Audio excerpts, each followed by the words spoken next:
Dans l'Amérique des années 50, la guerre froide bat son plein. Le monde vit dans la peur d'un affrontement nucléaire entre les deux superpuissances, l'Union soviétique et les États-Unis. Les radars scrutent le ciel à la recherche d'avions espions, les journaux évoquent de nouvelles armes secrètes et la population redoute ce qui peut surgir à tout instant au-dessus de sa tête. C'est dans ce climat de tension extrême qu'apparaît l'un des projets les plus mystérieux et controversés de l'histoire moderne. Le projet Blue Book, une enquête officielle de l'armée américaine sur les ovnis. Des centaines de rapports, des milliers de témoins, des archives déclassifiées qui alimentent encore aujourd'hui le débat entre science et secret militaire. Tout commence en 1947. Cette année-là, un pilote civil, Kenneth Arnold, aperçoit 9 objets étranges filés à une vitesse incroyable près du mont Rainier, dans l'État de Washington. Les journalistes baptisent ces apparitions « soucoupes volantes ». C'est la naissance d'un mythe moderne. Quelques semaines plus tard, un autre événement frappait l'opinion publique, l'affaire de Roswell, au Nouveau-Mexique. Un objet s'écrase dans le désert, l'armée parle d'un ballon météorologique, mais la rumeur court qu'il s'agissait d'un vaisseau extraterrestre. Pour la première fois, le gouvernement américain se retrouve face à une question brûlante. Que faire de ces témoignages qui se multiplient? Les autorités ne peuvent pas rester passives. L'armée de l'air américaine, la toute nouvelle US Air Force, met en place une série de projets pour étudier ces phénomènes. Le premier s'appelle SIGN, en 1948. Très vite, les rapports s'accumulent. Pilotes de chasse, ingénieurs, simples citoyens racontent avoir vu des lumières étranges, des objets qui changent brutalement de direction, des engins défiant les lois de la physique. Le ton est grave, car en pleine guerre froide, chaque apparition pourrait être une arme secrète soviétique. SIGN est remplacé par Grudge en 1949, mais ce projet prend une orientation différente. Son but devient surtout de calmer l'opinion publique. L'armée cherche à expliquer rationnellement les observations, confusion avec des avions, des planètes, des phénomènes météo. Pourtant, malgré cette approche sceptique, trop de cas restent mystérieux. Alors en 1952, un nouveau programme est lancé, Blue Book, le fameux projet Livre Bleu. Salut à toi! Juste avant qu'on plonge dans cette enquête unique, prends un instant pour t'abonner à la chaîne. Ton clic, c'est ce qui permet à ces récits d'exister. Merci à toi. Blue Book devient la plus grande enquête officielle jamais menée sur les ovnis. Basé à la base aérienne de Wright-Patterson, dans l'Ohio, il est dirigé par le capitaine Edward J. Ruppelt, un officier méthodique qui veut traiter ses rapports avec sérieux. Son équipe reçoit des témoignages de tout le pays, civils, militaires, pilotes de ligne, astronomes. Entre 1952 et 1969, plus de 12 000 cas seront étudiés. La procédure est simple, chaque observation est classée. Si une explication plausible est trouvée, on la note. Si aucune explication n'est possible, le dossier est étiqueté « inexpliqué ». Et malgré tous les efforts pour rationaliser, environ 700 cas resteront officiellement mystérieux, soit environ 5% du total. Certains événements marquent les esprits. En juillet 1952, plusieurs ovnis sont repérés au-dessus de Washington, la capitale américaine. Des témoins les voient depuis le sol, les radars des aéroports les détectent, des pilotes militaires les poursuivent. Les objets disparaissent, puis réapparaissent, comme s'ils jouaient avec les chasseurs. La presse s'empare de l'affaire et le gouvernement organise une conférence pour calmer la panique. L'explication officielle? Une inversion de température dans l'atmosphère aurait trompé les radars. Mais beaucoup jugent cette explication trop simple face à la concordance des témoignages. Un autre cas frappant survient en 1953, quand le pilote Thomas Mantell poursuit un objet volant non identifié au-dessus du Kentucky. Son avion s'écrase après une ascension rapide. L'armée conclut qu'il a probablement confondu une sonde stratosphérique Skyhook avec un ovni et qu'il a perdu connaissance par manque d'oxygène. Mais pour beaucoup, sa mort reste entourée de mystères.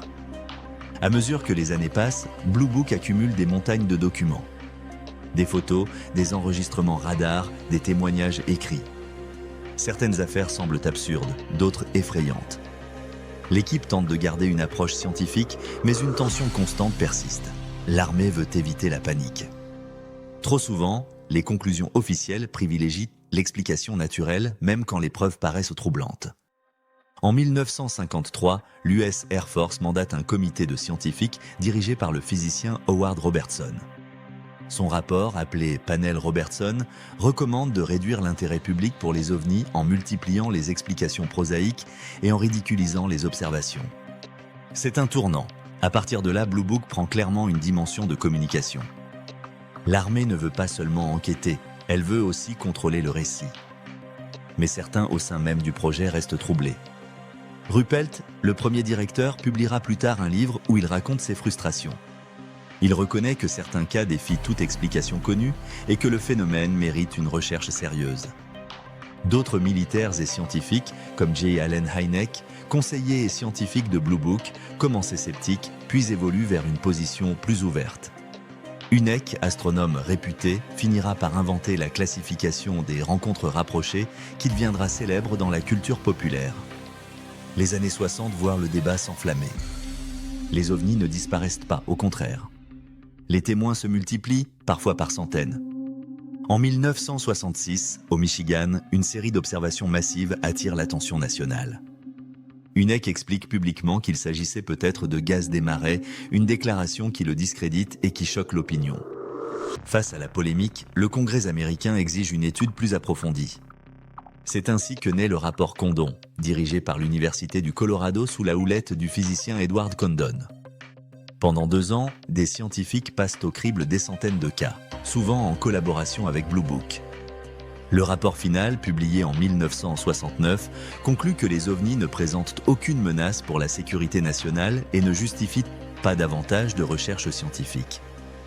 Pour l'US Air Force, c'est l'occasion rêvée de mettre un terme au projet. Blue Book est officiellement fermé le 17 décembre 1969. Mais la fermeture ne fait pas disparaître les questions. Des milliers de pages de dossiers restent classifiées.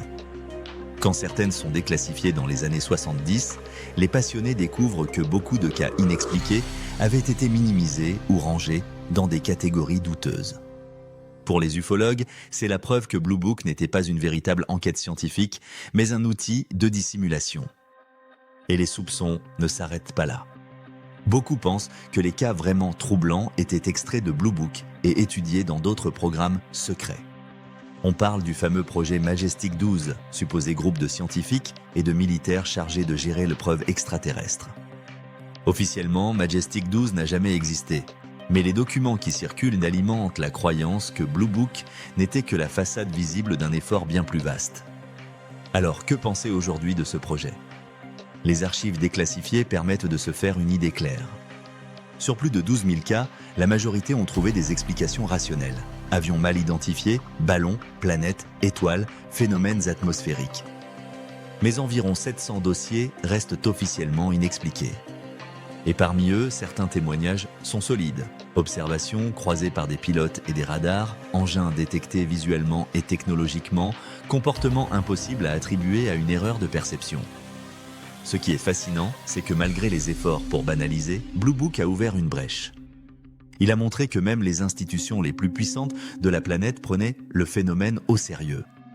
Que des pilotes militaires, entraînés à identifier tout ce qui vole, pouvaient être confrontés à l'inexplicable. Que des radars militaires pouvaient enregistrer des objets défiant la logique.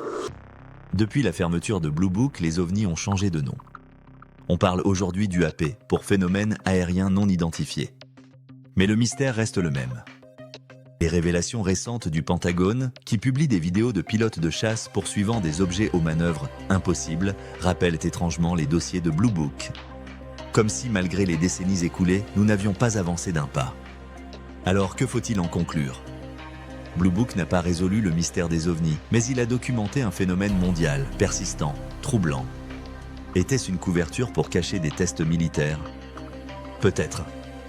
Était-ce une manière de gagner du temps face à un phénomène trop complexe à expliquer ? Sans doute. Était-ce une véritable enquête scientifique ?